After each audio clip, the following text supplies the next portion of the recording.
Hello दोस्तों, एक बार फिर से आप सभी का मैं बहुत बहुत स्वागत करता हूं। 2024 का चुनाव बेहद करीब आ चुका है। बहुत जल्द आचार संहिता का ऐलान भी हो सकता है। दोस्तों, अब हम 2024 में प्रवेश कर चुके हैं। हमें ये नहीं भूलना चाहिए कि इसी साल लोकसभा का चुनाव होने वाला है। बीजेपी सत्ताधारी पार्टी ये ख्वाब देख रही है कि एक बार फिर से मोदी रिपीट करेंगे। दोस्तों, इस समय बीएसपी सुप्रीमो की हर तरफ चर्चा हो रही है। ना सिर्फ चर्चा हो रही है बल्कि उनकी तारीफ हो रही है। उनका जो बयान आया है वो काफी सुर्खियां बटोर रहा है।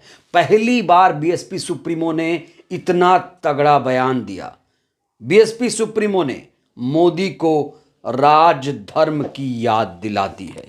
तो दोस्तों, बताएंगे आपको विस्तार से बीएसपी सुप्रीमो ने किस तरीके से मोदी को लताड़ा है। बीजेपी की पोल खोली है, आपको बताएंगे। लेकिन इससे पहले मैं आपको एक जरूरी खबर देना चाहता हूं। इस समय देश भर के जो ट्रक ड्राइवर्स हैं वो हड़ताल कर रहे हैं। लाखों ट्रक ड्राइवर इस समय सड़कों पर उतरे हुए हैं। एक सैलाब उमड़ पड़ा है और कई ट्रक ड्राइवर अपने अपने घर पहुंच चुके हैं। उन्होंने अपने मालिकों को चाबी सौंप दी है।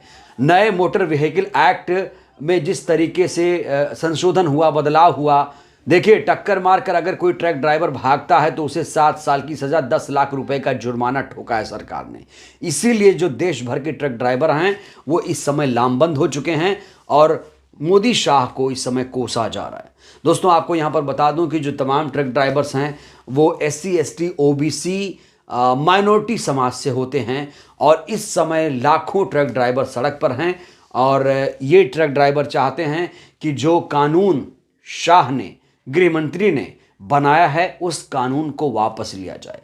तो दोस्तों, एक तरफ जहां टीवी मीडिया मंदिर मंदिर चिल्ला रहा है, राम मंदिर के न्योते की बात हो रही है, राम मंदिर के उद्घाटन के मौके पर किसको बुलाया जा रहा है उसकी बात हो रही है, तो दूसरी तरफ सोशल मीडिया में यह मुद्दा काफी छाया हुआ है। इस मुद्दे पर बात करना इसलिए जरूरी है क्योंकि ये वो लोग हैं जो बेरोजगार होने जा रहे हैं। ये वो लोग हैं जिनके रोजी रोटी पर संकट खड़ा हो गया है और इन्हीं की आवाज इस समय बीएसपी सुप्रीमो बुलंद कर रही है। दोस्तों, बीएसपी सुप्रीमो ने मोदी सरकार की पोल खोल दी है। उन्होंने बहुत बड़ा बयान दिया है। जिस तरीके से मोदी बोलते हैं ना, ये मोदी की गारंटी है।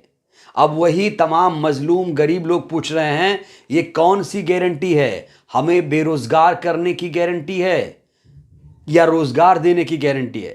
दोस्तों, कई जो पीड़ित हैं वो इस समय सड़क पर हैं। इस समय बीएसपी सुप्रीमो का बयान काफी वायरल हो चुका है। बीएसपी सुप्रीमो ने कहा है कि जो रोजगार की गारंटी है, रोजगार की गारंटी देने में मोदी सरकार बिल्कुल फेल हो चुकी है। यह सरकार सच्ची देशभक्ति क्यों नहीं दिखाती है? संकीर्ण राष्ट्रवादी है ये सरकार। ये राष्ट्रवादी नहीं है, संकीर्ण राष्ट्रवादी है। इसकी सोच बहुत छोटी है और इस सरकार को राजधर्म का पालन करना चाहिए। राजधर्म क्या होता है? न्यायप्रिय, धर्मप्रिय और जो सबको ख्याल रखे, वो राजा जो जनता के लिए प्रिय हो, जिसकी प्रजा ही उसकी संतान हो, इस तरीके का होता है राजधर्म। लेकिन जिस तरीके से मोदी इस समय मंदिर मंदिर कर रहे हैं या जिस तरीके से वो अयोध्या को लेकर उत्साहित हैं, ऐसा लग रहा है कि मोदी राजधर्म नहीं निभा रहे हैं। दोस्तों, आपको याद होगा कि गुजरात दंगों के बाद अटल बिहारी वाजपेयी साहब ने भी मोदी को राजधर्म की याद दिलाई थी 2002 में, याद होगा आपको। अब 21 साल के बाद बीएसपी सुप्रीमो ने मोदी को राजधर्म की याद दिला दी है और ये बयान इस समय काफी चर्चा में है, काफी सुर्खियों में है। दोस्तों, मायावती जी ने बीजेपी की पोल खोलते हुए कहा है कि आज भी हमारे देश में 80 करोड़ लोग गरीब हैं।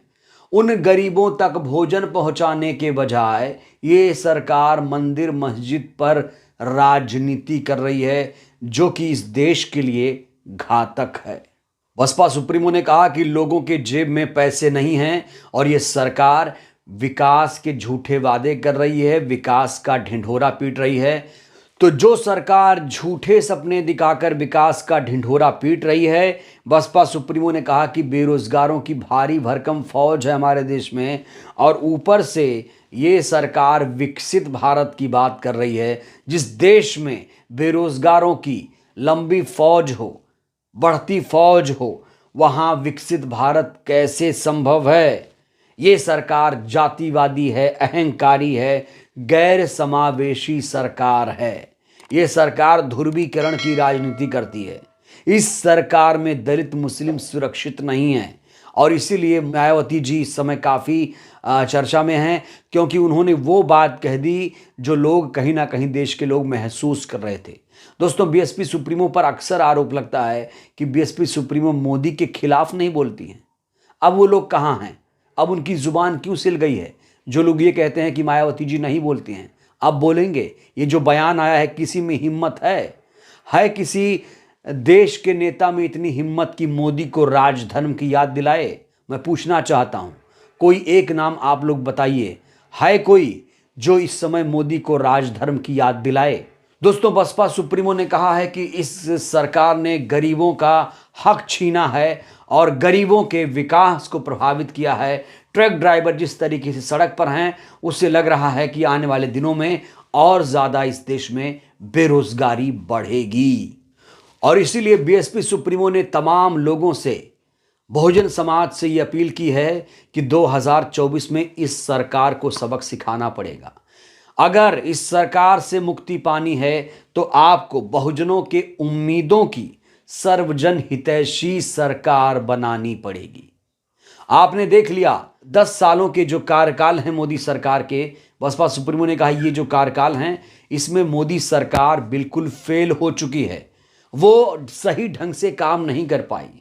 गरीबी, बेरोजगारी, महंगाई ज़्यादा बढ़ी है, लोगों की शिक्षा प्रभावित हुई है, स्कूल कॉलेजेस नहीं बन पा रहे हैं, सिर्फ और सिर्फ मंदिर मस्जिद पर राजनीति की जा रही है।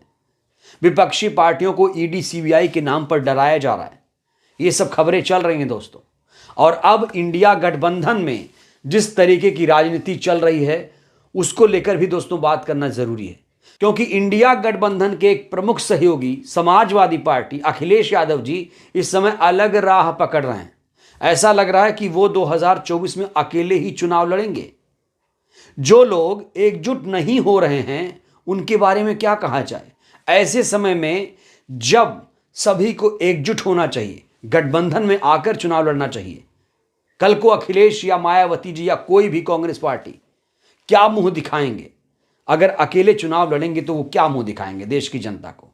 जो जनता एक विकल्प चाहती है, जनता चाहती है कहीं ना कहीं इस सरकार से अब छुटकारा मिले, क्योंकि देश की जनता इस समय कहीं ना कहीं बेरोजगारी, महंगाई, गरीबी से त्रस्त हो चुकी है। तो दोस्तों, इस बीच अखिलेश यादव के तेवर को देखते हुए कांग्रेस पार्टी चाहती है कि बीएसपी सुप्रीमो उनके साथ गठबंधन करें, लेकिन बीएसपी सुप्रीमो ने अभी तक इसको लेकर कोई ऐलान नहीं किया है। लेकिन माना जा रहा है कि गठबंधन को लेकर बीएसपी सुप्रीमो बहुत जल्द एक बड़ा ऐलान करेंगी, और इसको लेकर हर कोई इंतजार कर रहा है कि बीएसपी सुप्रीमो गठबंधन में आए। हर कोई इंतजार कर रहा है, हर कोई ये उम्मीद कर रहा है कि बीएसपी सुप्रीमो गठबंधन करें। कांग्रेस पार्टी इस समय बहुत ज़्यादा कोशिश कर रही है, बहुत शिद्दत से कोशिश कर रही है। तमाम घोड़े खोल दिए गए हैं। आला कमान से लेकर छोटे छोटे जो तमाम नेता हैं, पदाधिकारी हैं, वो बीएसपी के नेताओं से फीडबैक ले रहे हैं, बातचीत कर रहे हैं कि क्या होगा, क्योंकि हम गठबंधन करना चाहते हैं। अब बीएसपी सुप्रीमो क्या निर्णय लेगी ये देखना होगा। बहरहाल दोस्तों, जिस तरीके से मायावती जी ने मोदी को राजधर्म की याद दिलाई है उसको लेकर आप क्या कहेंगे? और बीएसपी सुप्रीमो का जो तेवर है उस तेवर को लेकर आप क्या कहेंगे? अपनी प्रतिक्रिया आप लोग जरूर दीजिए। बहुत बहुत धन्यवाद, शुक्रिया।